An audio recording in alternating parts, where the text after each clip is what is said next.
The first article that we read this week, we read two for comparing, was called Doing It for the Gram, The Representational Politics of Popular Humanitarianism by Orlando Woods and Sue Young-Shi.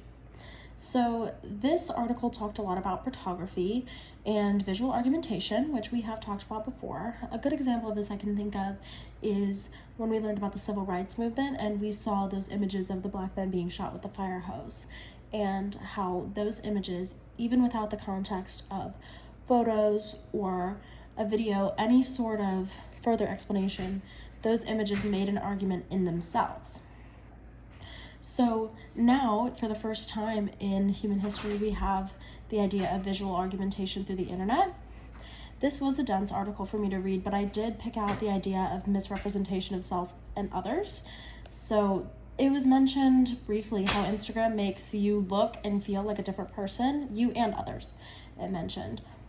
And they also talked about the representation of politicians, and just politics in general, but that wasn't really delved into with examples.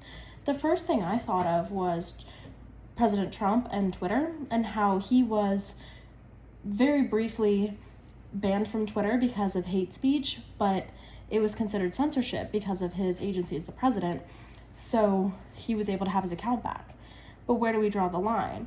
How do we decide who gets to put what where in terms of the internet, and how is his representation of himself, the president, and his political strategy different from any other previous presidency?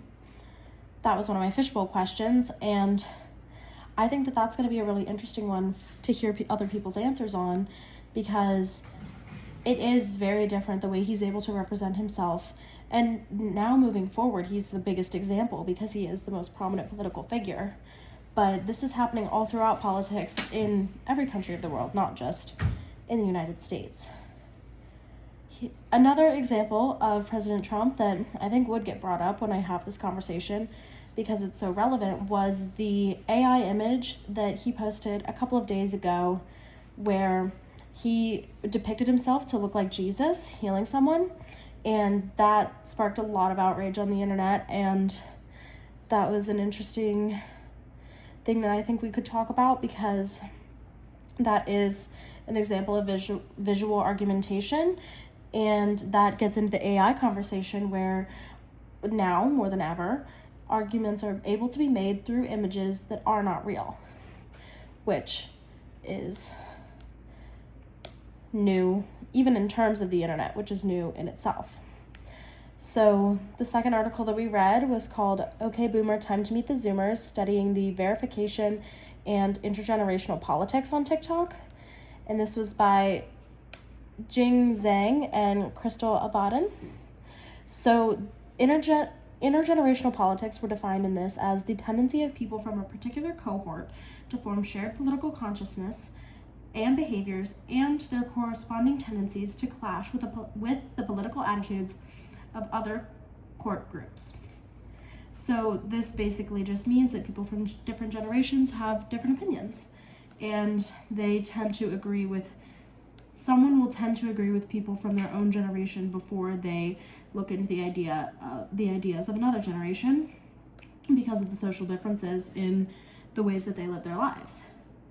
So this article referred to our generation, Gen Z, as Zoomers in reference to online school during quarantine, and the older generation, which would be our grandparents, our parents' parents, as Boomers in reference to the baby boom, when they would have been born.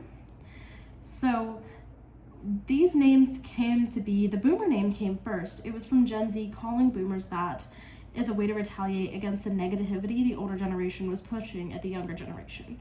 So this back and forth name calling was a political tactic that these people were using to support their own generation, because everyone seems to think that their own generation is the best in terms of their ideals, which leads us to wonder how we will ever progress if we don't have conversations between generations in terms of